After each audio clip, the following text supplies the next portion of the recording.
hiking. For many, it is the chance to escape the stresses of modern city life and witness the peaceful beauty of nature. And yet, even out here in the vast expanses of the great outdoors, bizarre discoveries, unusual incidents, and terrifying encounters will inevitably lead to mysteries that will shake you to your very core and make you wish that you stayed home. Happy trails. Number 5. The Lost Voice on the Hidden Tape. In the summer of 1989, a Japanese police helicopter on a routine flight over the dense wilderness of Mount Asahi spotted something highly unusual on the forest floor below. It was a massive SOS signal, perfectly shaped and unmistakable. It was made of 19 birch trees, each 5 meters or 16 feet long. A desperate plea for help that was etched on the forest floor. But when rescuers arrived, to their shock, no one was there. All they found were bones, a shallow makeshift grave, a tape recorder, and some tapes. One of the tapes had a recording of a man still desperately pleading for help. Days earlier, 2 men had gone missing while hiking through the Daisatsu National Park in northern Japan. The terrain of this park is extremely brutal. It is home to deep and thick bamboo grass, steep cliffs, and sudden whiteouts. It is certainly not a place for novice and inexperienced hikers. Rescuers scoured the slopes until they spotted the giant SOS marker just 2 miles away from where the 2 missing hikers were found alive but disoriented. But when the hikers were asked if they made the giant SOS marker and they said they did not, a quick mystery developed. Who made the giant SOS sign? Search teams returned to the SOS site hoping to God that they would find someone else alive. Instead, what they found made headlines across Japan for all the wrong reasons. The authorities discovered human remains, skeletonized, partially buried in a shallow grave with injuries that indicated that these bones were broken before death and were not the result of animal predation. Near the bones, investigators discovered a narrow hole crudely dug into the earth, barely big enough to crawl inside of. Inside the hole, investigators discovered a backpack, cassette tapes, a tape recorder, a skull, and a photo ID of a man named Kenji Iwamura, a 25-year-old office worker from Tokyo who had vanished from the same area 5 years earlier. The conclusion to this case was obvious until it wasn't. Things were not adding up. One of the discovered tapes had a 2 minute and 17-second recording of a man's voice, exhausted and full of panic, crying out, quote, SOS, help me, please help me. I can't move off of the cliff. The Sasa is too deep. I can't get down. Please lift me up from here. SOS, SOS. When the authorities played the audio to Iwamura's parents to possibly identify him, they say that the voice was not his. And even to this day, no one knows who made the recording. The other tapes that were found at the scene were filled with upbeat and cheerful music from anime series. And as if that was not strange, it gets even stranger. Investigators discovered that the massive SOS marker appeared in aerial photographs since 1987, 2 years earlier. The site had been on the authorities' radar for over 700 days. Someone had tried to call for help, but no one came to the rescue. At first, pathologists believed that the bones belonged to a female, but in 1990, a second analysis revealed that the bones were male. The bones also showed signs of starvation through decreased bone mineral density, altered bone structure, and changes in bone marrow. Whoever died up there was far too weak to make the massive distress signal to begin with, but yet someone had built the distress signal. But who built it? And where did they go? 40 years later, no confirmed remains of Kenji Iwamura have been found. Only his idea. If the bones are not his, he may still be alive somewhere out there. But one thing in this case remains certain. Someone was up there and created a distress signal that went unanswered. Number 4. The Khmer Daban Incident. In August of 1993, 6 hikers collapsed screaming on the slopes of Siberia's Khmer Daban mountain. Blood seeped from their eyes, ears, and mouth. One hiker tore at her clothes as if she was on fire, and another hiker seized violently before they went limp and still. When rescuers arrived weeks later, the hikers' bodies were discovered across the tundra like toys on a child's floor. The only survivor of this horrific event was a young woman who was found barefoot, detached from reality, and covered in cuts and bruises. She could not explain what had happened, and frankly, no one else could. So, what caused the hiking trip from hell to occur? Well, like most disturbing events, it started off innocently enough. The trip had seemed routine. Group leader Miller Karanova, an experienced survival instructor with decades of mountaineering experience, led 6 students between the ages of 15 to 24 up the trail to Kula, a high ridge near Lake Baikal in eastern Siberia. The group had moved fast, way too fast, some later would say, looking back at what had occurred.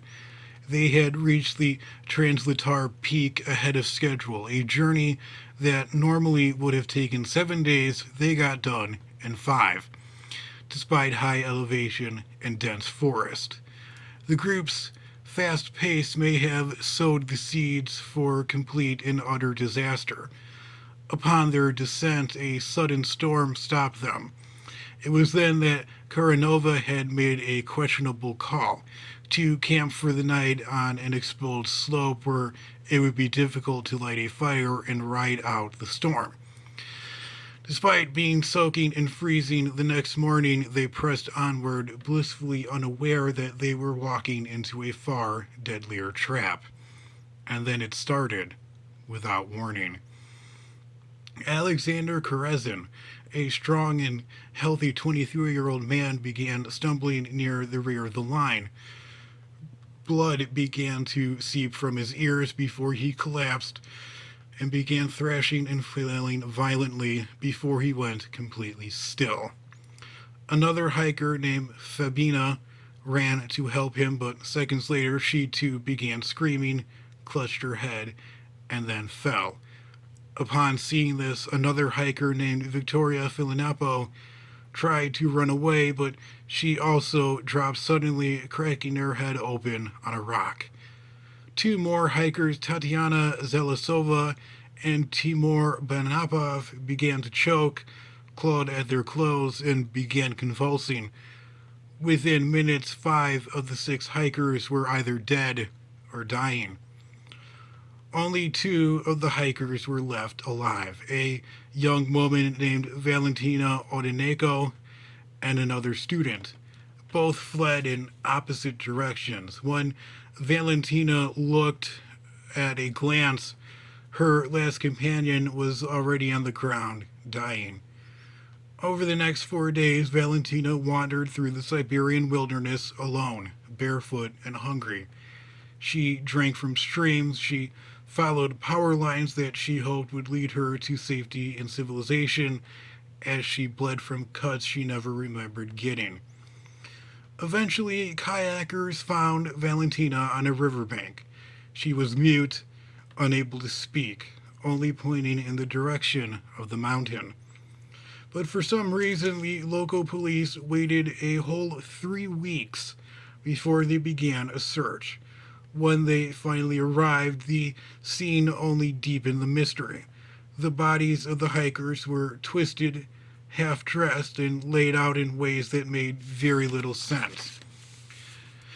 The official cause of death for the 6 hikers was ruled to be hypothermia, while the leader of the trip, Miller Karanova, had died of a heart attack. But rescuers who had witnessed the scene firsthand immediately rejected the official report. They claimed that it was not cold enough. They believed that something sinister had happened up there, wholeheartedly. Ensuing tests revealed disturbing clues about what might have happened to the hikers. Their muscles showed evidence of massive protein loss, something that is common in starvation. But the trip was only 6 days long, and they were well stocked with food. And the official report could not explain the bleeding and convulsions the hikers experienced before their deaths. The evidence did not line up with hypothermia, but it did line up with something even more alarming. Investigators immediately began to consider a new possibility: exposure to nerve agents. The symptoms that the hikers experienced were indicative of exposure to Novichok, a Cold War Soviet nerve agent that is so deadly that one drop can kill thousands of people.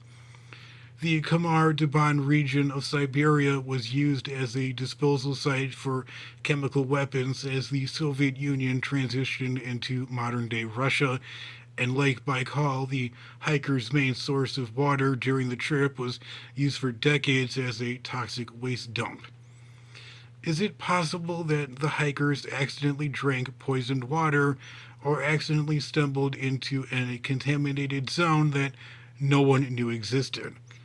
Despite many attempts to crack the case, what happened to those 6 hikers remains a mystery that science will never solve. Number 3. The Wolfman Photograph. In 2018, near Germany's Harz Mountains, near the ruins of an ancient castle, 2 hikers took some photographs. When they returned home and had the photographs developed, one image captured the impossible. An unclothed man crouched near a bush, clutching a primitive and crudely made spear, waiting, staring, planning his next move before disappearing. The unknown figure was covered in dirt and tangled hair. When the hiker spotted him, he appeared to be sifting sand through his fingers as if he was performing some sort of ritual. The press dubbed the mysterious figure Der Wushman, or the Wolfman. Experts believe that the unknown figure was a man in his 40s, but this was not the first time that he was encountered in the Harz Mountains. For over 5 years, reports trickled out of the forest. Stories of strange growls, shadowy figures, and eyes piercing through the dark. Local police have tried to capture the mysterious figure, but it always eludes capture, leaving behind fire pits, stick shelters, and an aura of mystery. Germany's Harz Mountains, however, are no strangers to legends. This is the land which gave the world-renowned fairy tale writers, the Grimm brothers Jacob and Wilhelm, inspiration for some of their most twisted and darkest fables, tales of witches, wild men, and vanishing children. At the heart of the Harz Mountains is the Brocken, a peak so often shrouded in thick and dense fog for most of the year that it's well known for creating an optical illusion known as a Brocken specter, which causes a person's shadow to become magnified into a massive and towering ghost-like figure. Some believe that this illusion inspired stories of monsters and demons, but what the hikers captured was no illusion. It was indeed very much real. Not far away from where the photo was taken lie the remains of Regenstein Castle, perched above ancient sandstone tunnels. Many hikers report hearing footsteps and disembodied voices while inside of the castle or in the sandstone tunnels. And the mountain and its nearby woods hold much more darker secrets. During the Cold War, the Soviets created a listening post at the top of the Brocken, codenamed Yuri. It was wrapped in barbed wire and shrouded in secrecy. But the strangest tales associated with the mountain come from the time of the infamous SS. In the 1930s, SS leader Heinrich Himmler and his cronies seized the nearby Kettenberg Abbey. They removed the Christian symbols and replaced them with pagan runes and symbols. By candlelight, SS officers and SS recruits knelt in the underground crypt of the abbey and prayed and performed rituals, not to the Christian God they so vehemently despised, but to the old gods, the pagan gods. Himmler believed that the Harz Mountains were sacred ground and home to ancient powers waiting to be rediscovered. Is it possible that a botched SS led ritual awoken an ancient evil that now roams through the mountains in the nearby woods, even to this day? While this may seem like utter nonsense, the photograph of a mysterious figure in an area full of dark secrets and mysteries proves that anything can be possible. Number 3. The network of ghost towers. In the winter of 2023, a hiker making his way through the snow covered peaks above Salt Lake City, Utah, stepped dead in his tracks when he first spotted it. On the top of the mountain, bolted into the earth, 7,000 feet above sea level, stood a very strange tower. It was topped by a solar panel and anchored by a thick metal box, emitting a low but noticeable hum. Then came the second one, and the third one. Within weeks, a network of the mysterious towers emerged, each one located in the most remote and rugged corners of Utah's wilderness. They were not just dropped off, they were installed. Some of the towers weighed over 60 pounds. Whoever planted the towers did so by hand, walking through heavy snow and ice. They would have had to use industrial tools to put the towers into place, but no one saw them being put up. No one saw anyone come. No one saw anyone leave.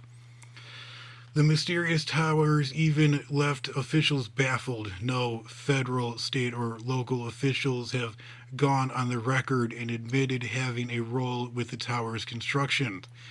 Nor did any private sector company come forward, and the towers kept multiplying.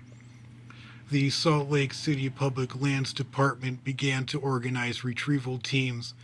5-person crews were sent to remove the towers, but despite their best efforts, it did very little. At first, there were 2 mysterious devices. By the time spring rolled around, there were 12, and more were coming. Nobody knew exactly who was building the network of ghost towers, but clearly someone was funding this project. Each rig had a router, a power supply, a solar charging panel, all of which had been carefully designed to operate off of the grid. Some believed that the mysterious towers were used to track pockets of helium gas, while others believed that the communication towers were set up by doomsday preppers to allow communication with one another if the main communication system collapsed after a major disaster. And others believed that there were communication towers set up by terrorist sleeper cells or even drug cartels. But these theories have never explained who built the towers and what their true purpose is, and until someone comes forward claiming responsibility for the towers, we may never know, and by the time we do find out, it may be too late. Number 1. The Strange Man and the Strange Shack. Locals say that if you hike too far off the beaten paths on Mount Baldy near Los Angeles, California, You may just see him before he sees you. But if he does see you, you better run. You better run like hell. Hikers whispered about him for years, a elusive and shadowy character pacing Morton Peak Trail, throwing bottles, blocking paths, and telling people they don't belong there.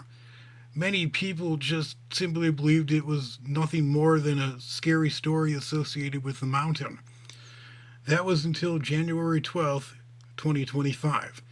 It was on that day that five hikers burst out of the woods in a panic. They reported to authorities that a wild eyed man had confronted them, swinging a sledgehammer at them, yelling and swearing at them, and refusing to let them pass. The hikers ran until they could find a signal. Then the pattern became clear. This was not a one off and isolated incident. Far from it, it was an escalation of events. The man's name was Patrick Michael Flynn, aged 66. Authorities claimed that he had been living off the grid in a shack that was hidden dangerously close to the trail. He would stalk hikers, throw broken glass at them, and chased one man so far into the woods that he had to call 911 to be rescued. Basically, a creepy asshole living out in the wilderness. And his hiding place was equally disturbing. It was built from scavenged wood and held together with wire. The structure sat on the foundations of a 1930s era summer camp. It was used by utilities workers and was completely invisible from the trail. Flynn used PVC pipes to pump in water from a nearby creek.